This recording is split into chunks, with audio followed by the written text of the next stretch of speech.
Madame Veto avait promis de faire régorger tout Paris, mais son coup a manqué grâce à nos canonniers. El neoclásico o neoclasicismo es el estilo artístico vigente entre mediados del siglo XVIII y las primeras décadas del XIX, que surgió como reacción a lo que se consideraban excesos decorativos del barroco y del rococó, y que imitó el arte de la antigüedad clásica, conocido por las ruinas de la arquitectura grecorromana y de los hallazgos arqueológicos, y fijado y difundido en las academias. Jacques-Louis David, nacido en 1748 y fallecido en 1825, fue testigo de los acontecimientos que vivió Francia en el último cuarto del siglo XVIII y el primero del XIX. Sirvió como pintor al rey Luis XVI, mostrándose después partidario de su ejecución. Trabó amistad con Marat y Robespierre. Defendió la represión revolucionaria, especialmente durante la época del terror. Fue el gran propagandista de Napoleón y con la vuelta de los Borbones optó por exiliarse en Bélgica, a pesar de que el nuevo rey Luis XVIII le amnistió y le ofreció ser pintor de la corte. David es el pintor más destacado del neoclasicismo francés. Logra dotar a sus obras de una gran fuerza escenográfica, sin merma de la claridad expositiva, haciendo prevalecer el dibujo con un gran cuidado por perfilar las figuras mediante un modelado preciso, pretendiendo dar sensación de volumen. Jean-Paul Marat fue un escritor y político jacobino de eficaz oratoria, fundador del periódico L'Ami du Peuple, el amigo del pueblo, y uno de los inspiradores de la sangrienta represión de la etapa del terror durante la Revolución Francesa. Marat fue apuñalado el 13 de julio de 1793 mientras trabajaba en su bañera por Charlotte Corday, una mujer girondina que pensaba que el político jacobino era un peligro para Francia. La mujer consiguió ser recibida por Marat en su casa usando el subterfugio de alertarle de una supuesta conspiración contrarrevolucionaria y para facilitarle una lista de hombres que deberían ser ejecutados como enemigos de Francia. Marat se lo agradeció y le aseguró que serían guillotinados de forma inmediata, momento en el que Corday le apuñaló con un cuchillo que había escondido entre sus ropas.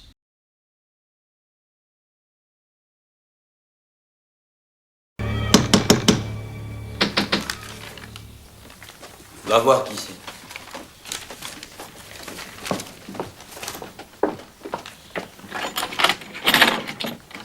Que voulez-vous? Je suis la citoyenne Corday. Je viens voir Marat. Non, c'est impossible, il est malade. Il ne voit personne. J'arrive de Caen. J'ai des informations importantes sur les projets des Girondins. Il faut que je le voie. Et je vous ai dit qu'il est malade. Qu'est-ce que c'est, Simone? C'est une femme qui arrive juste de Caen. Elle dit qu'elle a des nouvelles au sujet des Girondins. Fais-la entrer. Il est très faible. Vous ne devez pas rester plus de 5 minutes. D'accord? D'accord.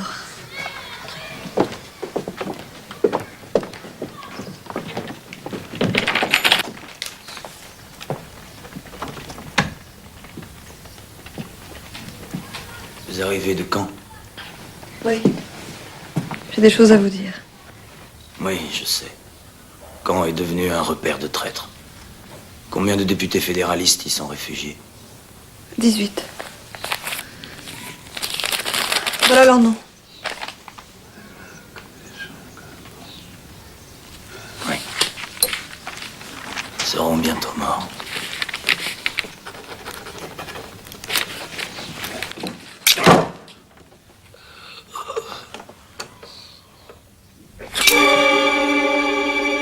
La asesina de Magat fue guillotinada 4 días después, el 17 de julio de 1793. La muerte de Magat ha servido de inspiración a obras posteriores. La más inmediata, la menos innovadora y la más fiel a la propuesta de David es la de Joseph Roch, del mismo 1793. En 1860, Paul-Jacques Baudry plasmó el mismo momento, pero otorgando el protagonismo a Charlotte Corday, revistiéndola de una aureola heroica por tener el mérito de acabar con la vida de un enloquecido tirano peligroso, justo lo contrario a la intención de David. Un tratamiento de fuerte carga dramática nos ofrece la versión de Jean-Joseph Berthe de 1880, que introduce en escena la reacción dolida y airada de la gente. El noruego Edvard Munch pintó 3 versiones en 1907 sobre la muerte de Magat, destacando la figura de Charlotte Corday como mujer que asesina a un hombre, inspirada en Tula Larsen, prometida del artista con la que tuvo una relación tormentosa, rota justo antes de que Munch pintara estas versiones. Entre las inspiraciones más evidentes que emanaron de la muerte de Marat de David, encontramos algunas cinematográficas, como el suicidio de Pentangeli en El Padrino 2 de Francis Ford Coppola de 1974, y el de Arvid en Rebeldes de Swing de Thomas Carter de 1993. La pintura de la muerte de Magat de David ha alcanzado tal popularidad que serían innumerables los ejemplos que se podrían citar de versiones teatrales, performance, algunas realmente disparatadas, y usos de la imagen de Magat inspirados en esta obra con finalidades muy variopintas.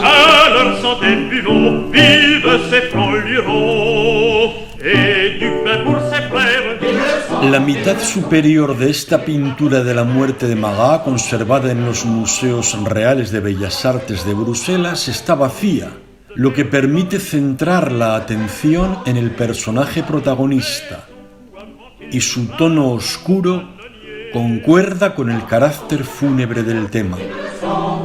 El cuadro es tanto una reconstrucción realista y focalizada del escenario del crimen como un retrato idealizado del líder jacobino.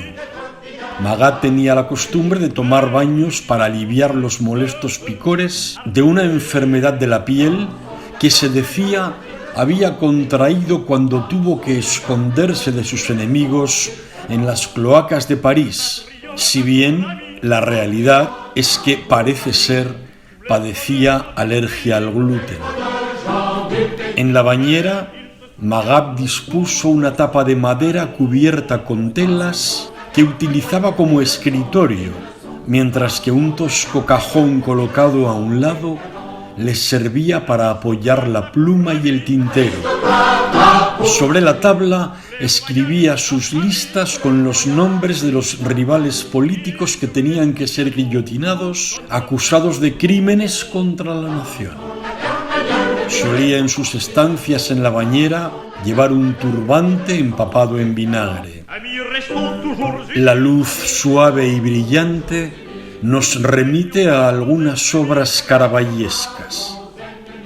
El foco lumínico proviene de detrás de la figura, dejando el cuerpo del muerto en semipenumbra, enfatizando la impronta funeraria de la escena, al igual que las sábanas y el turbante de la cabeza, que parecen formar parte de un sudario, y el aspecto de la bañera con la tapa, que se asemeja a un sarcófago. Por todos estos elementos, la interpretación plástica de la muerte de Magat puede interpretarse como una imagen alegórica. Es una contraposición de la muerte terrenal y la vida inmortal, representada con una extraordinaria economía visual. El primer aspecto está indicado por una serie de elementos de clara intención narrativa: el cuchillo de la asesina tirado en el suelo, la sangre que enrojece las sábanas, la herida del cuerpo y la nota manuscrita que Magat todavía sostiene en la mano izquierda. Por otra parte, se revelan también varios detalles simbólicos. El remiendo en la sábana, abajo a la izquierda, y el desconchado cajón al otro lado aluden al ascetismo de Magat. La pluma y el tintero se refieren a su incansable labor intelectual.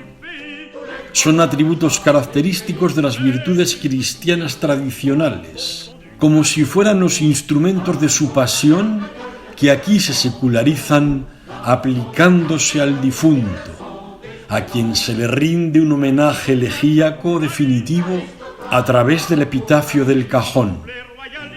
Esta inscripción es al mismo tiempo la firma del artista. A Magat, David. David, en ese momento adscrito a los jacobinos, era amigo personal de Magat y pintó el cuadro al poco de producirse el asesinato, pues fue presentado el 14 de octubre en una solemne ceremonia pública de homenaje al protagonista del óleo. David representa a Magat como mártir de la patria y de la revolución, ya casi muerto, desangrándose dentro de su bañera. La figura del político está idealizada, sacralizada. Su rostro está sereno a pesar de la violenta muerte sufrida, pues lo terrible del trance no provoca crispación en su tranquila expresión. El brazo caído remite a los Cristos del descendimiento de Roger von der Weyden, de la Piedad de Miguel Ángel, del descendimiento de Pontormo, del entierro de Cristo de Caravaggio, del descendimiento de Rubens y a otras obras que tratan el tema del descendimiento de Cristo o de la piedad, con la intencionalidad de otorgar a la causa revolucionaria una aureola heroica y sacra.